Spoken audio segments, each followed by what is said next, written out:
کہ سب سے زیادہ آوازیں پاکستان سے اٹھ رہی ہیں. زید حامد صاحب ہمارے ساتھ موجود ہیں. زید حامد صاحب، یہ فیصلہ جو کیا گیا ہے راحیل شریف صاحب کے بارے میں، آپ کیا سمجھتے ہیں کہ اس فیصلے سے کیا کانسیکوینسز ہو سکتے ہیں جس کی وجہ سے اتنے تحفظات کا اظہار کیا جا رہا ہے مختلف سیاسی جماعتوں کی جانب سے، خود مسلم لیگ نون کی جانب سے بھی؟ حسان، اس میں جہاں تک پاکستان کی سیاسی جماعتوں کا تعلق ہے، ان سے کسی قسم کی یہ توقع کرنا کہ یہ امت کے مفاد کو سمجھیں گے، جیو پالیٹکس اور گرینڈ اسٹریٹجی کو سمجھیں گے، یہ دشمنوں کی وہ سازشیں جو مڈل ایسٹ کو ری شیپ کی جا رہی ہیں، جو چاہے سیکٹیرین وارز کے تھرو ہوں، چاہے وہ داعش یا خوارج کو کریٹ کر کے ہوں، چاہے وہ ایف پیک یا کولڈ سٹارٹ کی ڈاکٹرن ہو یا فورتھ اور ففتھ جنریشن وار ہو، یہ سب چیزیں توقع کرنا کہ پاکستان کی سیاسی جماعتیں چاہے پی ٹی آئی ہو یا نواز شریف ہو یا زرداری کے گروپ ہو یہ سمجھ سکیں گے تو یہ حماقت ہے. ان سے تو مشورہ لینا ہی نہیں چاہیے. یہ جاہل اتنے بڑے ہیں کہ ان سے پوچھنے کی ضرورت نہیں ہے کہ پاکستان کو نیشنل سیکیورٹی پالیسیز کیا بنانی ہے. بات یہ ہے کہ اس وقت مڈل ایسٹ میں ایک کرائسس ہے. اس وقت پورے کئی بڑے بڑے مسلمان ملک توڑے جا چکے ہیں. خانہ جنگی وہاں فرقہ وارانہ بنیادوں پر بھی ہے اور وہاں پر داعش اور خوارج کی خانہ جنگی بھی ہے. اس صورتحال میں سعودی عرب ایک نیکسٹ ان لائن ہے. اس میں کوئی شبہ نہیں ہے کہ سعودی عرب اس وقت بڑے بڑے مسلمان ممالک جو تباہ کیے جا چکے ہیں ان میں سعودی عرب بھی اس کا نمبر لگ چکا ہے. اب سعودی عرب کے عراق اور شام میں اور لیبیا میں ہنگامے ہوئے تو پاکستان پر اتنا اثر نہیں پڑا، لیکن اگر سعودی عرب ڈی اسٹیبلائز ہوتا ہے تو سب سے بڑھ کر وہاں مکہ اور مدینہ، ہمارا قلب و جگر وہاں ہے، حرمین شریفین وہاں پہ. اور دوسری بات کہ 15 لاکھ پاکستانی وہاں کام کرتے ہیں. اگر سعودی عرب ڈی اسٹیبلائز ہوتا ہے تو براہ راست یہ پاکستان کو تباہ کرنے کے مترادف ہوگا. ہمارا فورن ایکسچینج بھی بند ہوگا، ہمارے 15 لاکھ لوگ بے روزگار ہوں گے، پھنس جائیں گے، مارے جائیں گے اور حرمین شریفین تک ہماری رسائی رک جائے گی. تو اس سے بہتر اسٹریٹجی کیا ہو سکتی ہے کہ پاکستانی فوج حرمین شریفین کی حفاظت کے لیے وہاں موجود ہو. اگر جنرل راحیل اس ملٹری الائنس کو لیڈ کرتے ہیں تو یہ گارنٹی ہے کہ یہ فرقہ وارانہ بنیادوں پہ تقسیم نہیں ہوگا. اور یہ بالکل جاہلانہ بات ہے کوئی یہ کہے اگر کہ جنرل راحیل وہاں جا کر سعودی عرب کی حمایت میں ایران کے خلاف جنگ کریں گے. ایسا پاسبل نہیں ہے. اچھا زید حامد صاحب بڑی امپورٹنٹ بات، آپ چاہے پوری دنیا اگر پاکستان کے کاموں میں ٹانگ اڑائے اس پر اعتراض نہیں کیا جاتا، یہ ہمارا بہت بڑا المیہ ہے. زید حامد صاحب آپ بتائیں، ڈو یو ایگری؟ دیکھیے یہ بات آپ نے جو حسان کہی کہ انڈیا نے تو افغانستان میں ٹانگ اڑائی ہے، اس پر کیوں نہیں اعتراض کسی کو؟ اور اس سے پہلے انڈیا اگریسولی جا کے سعودی عرب اور یو اے ای میں آپ کو ریپلیس کر رہا تھا. یہ فیکٹ ہے کہ آپ نے دیکھا تھا کہ یو اے ای کی فوجیں براہ راست انڈیا کے نیشنل ڈے میں جا کر وہ شریک ہوئی تھی اور سب سے بڑا سعودی عرب کا ایوارڈ مودی کو دیا گیا تھا. اور مودی نے یہ آفر کی تھی سعودی عربیہ کو کہ آپ پاکستان آرمی کو نکال دیں یہاں سے اور انڈین آرمی آ کے سعودی عرب کا دفاع کرے گی، جی سی سی کا دفاع کرے گی. یہ اتنا بڑا خطرہ ہمارے لیے پیدا ہو جاتا کہ اگر ہم اس ویکیوم کو چھوڑتے، کیونکہ سعودی پینک کر رہے ہیں اس وقت، جی سی سی اسٹیٹس گھبرائی ہوئی ہیں. اگر پاکستان ریفیوز کرتا تو ہر حال میں وہ انڈیا کو بلا کر پورا گلف، مڈل ایسٹ اور مشرق وسطی اور مکہ اور مدینہ ہندوؤں کے حوالے کر دیتے. تو اب اس ویکیوم کو ہم نے فل کرنا ہے، خالی نہیں رہ سکتا. اگر ہم نہیں جائیں گے وہاں پر تو وہاں داعش جائے گی، وہاں پہ ہندو انڈینز جائیں گے، وہاں پہ انارکی پھیلے گی. سر داعش کا دوسرا نام کیا ہے؟ داعش کو سپورٹ کون کر رہا ہے؟ دیکھیے داعش ایک آئیڈیالوجی کا نام ہے. داعش جس طریقے سے خوارج کی آئیڈیالوجی پاکستان کے اپنے اندر، لیکن سر یہ سپلائی لائن کیا ہے؟ کیا سپلائی لائن انڈیا نہیں ہے؟ کیا ان کی سپلائی لائن سی آئی اے نہیں ہے؟ جی ہم یہی آپ کو عرض کر رہے ہیں کہ داعش انہوں نے ایک ایسا بلٹیریئر بنا کے مسلم دنیا میں چھوڑ دیا ہے کہ جس کے ذریعے تباہی مچاتے پھر رہے ہیں یہ تمام مسلمان ممالک میں.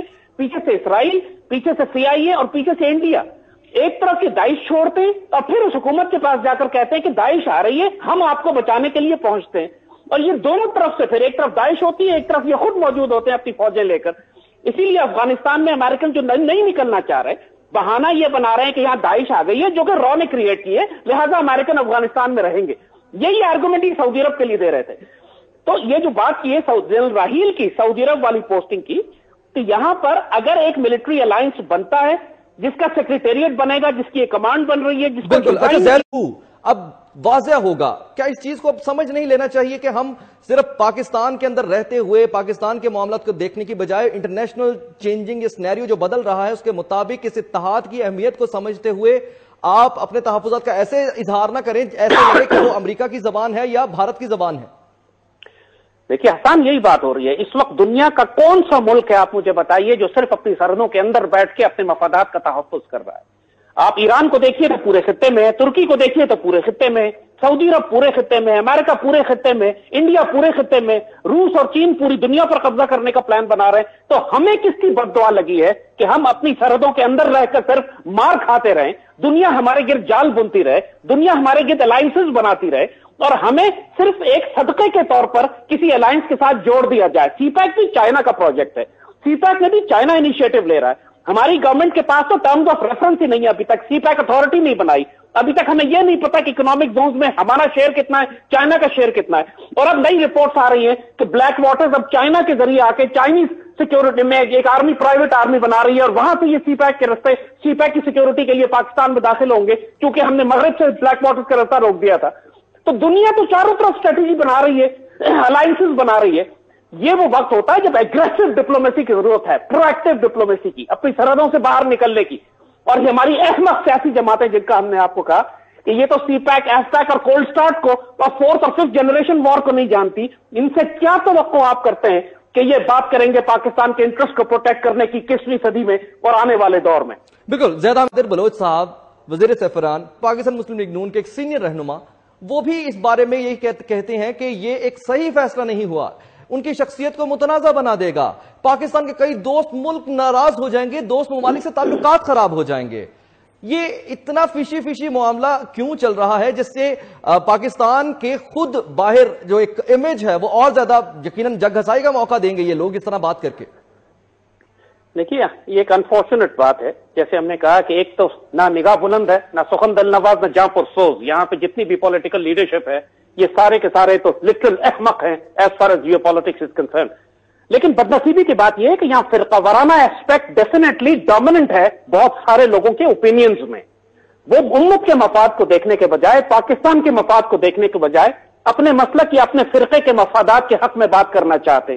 اور جہاں تک اس بات کا تعلق ہے کہ تاریخی طور پر پاکستان نے مسلم دنیا کے فرقہ وارانہ اختلافات میں ہمیشہ ایک مصالحت کار کا، ایک پیسیفائر کا رول ادا کیا ہے. چاہے ایران عراق جنگ بھی تھی تو اس کو رکوانے میں پاکستان کا بہت بڑا کردار تھا.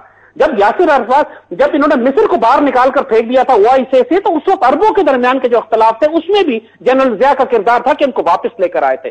اور اس وقت بھی جنرل ضیاء کو قیادت دی گئی تھی امت مسلمہ کی نمائندگی کرنے کی، کہ یونائٹڈ نیشنز میں جا کے جنرل ضیاء نے خطاب کیا تھا اور پوری مسلم دنیا کی نمائندگی کی تھی. تو یہ تو اللہ تعالیٰ کے فضل سے یہ پاکستان کو پوری دنیا تسلیم کرتی ہے کہ امت کی اگر نمائندگی کرنی ہے، اختلافات کو ختم کرنا ہے اور کوئی ایسا دفاعی اتحاد بنانا یا پالیسی بنانی ہے جس سے امت اکٹھی ہوگی، تو اس سے پاکستان سے بہتر کوئی اور ملک یہ کام نہیں کر سکتا، اور پاکستان میں جنرل راحیل سے بہتر کوئی یہ کام نہیں کر سکتا.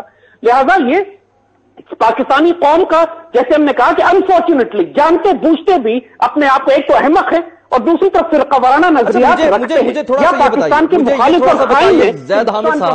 زید حامد صاحب یہ بتائیے، کیا ہر بات پر سیاست ہونا ضروری ہے؟ آپ دیکھیے کہ جس پارلیمنٹ کو جعلی پارلیمنٹ کہا گیا، جس اسپیکر کو ماننے سے انکار کر دیا گیا، جن قراردادوں کو ردی کا ٹکڑا قرار دیا گیا، انہی قراردادوں کا، اسی پارلیمنٹ کا، اسی اسپیکر کا حوالہ دے کر کہنے کہ جی ادھر یہ معاملہ نہیں آیا. دیکھیے پارلیمنٹ کا سوال ہی نہیں ہے. یہاں پہ جنرل راحیل ریٹائر ہو چکے ہیں، وہ ذاتی طور پہ کہیں بھی نوکری کرنا چاہیں انہیں کوئی ایشو نہیں ہے، ملک سے باہر جانا چاہیں ضرور چلے جائیں. اتنے سینکڑوں ہزاروں افسر فوج سے ریٹائر ہوتے ہیں، وہ اپنی نوکریاں تلاش کرتے ہیں، کاروبار شروع کرتے ہیں. پاکستان آرمی تو نہیں جا رہی، پاکستان آرمی کے ریٹائرڈ افسر جا رہے ہیں جن کو انوائٹ کیا گیا ہے ان کی عزت کی وجہ سے کہ آپ آ کر ایک پلان بنا دیں. ابھی کوئی فوجیں گئی نہیں ہے وہاں، کوئی وہاں پہ ڈپلائمنٹ نہیں شروع ہو گئی. ابھی تو سیکریٹریٹ بنے گا، ابھی تو پلاننگ ہوگی، ابھی تو ڈیزائن کیا جائے گا. اس میں پھر فیصلہ کیا جائے گا کہ تھریٹس کیا کیا ہیں، کون کون سے مسلمان ملک شامل ہوتے ہیں، کس لیول کی فوج بنانے کی، الائنس بنانے کی ضرورت ہے، کون کون سے خطے ہیں جہاں پہ یہ مسلمان فوج بھیجی جا سکتی ہے.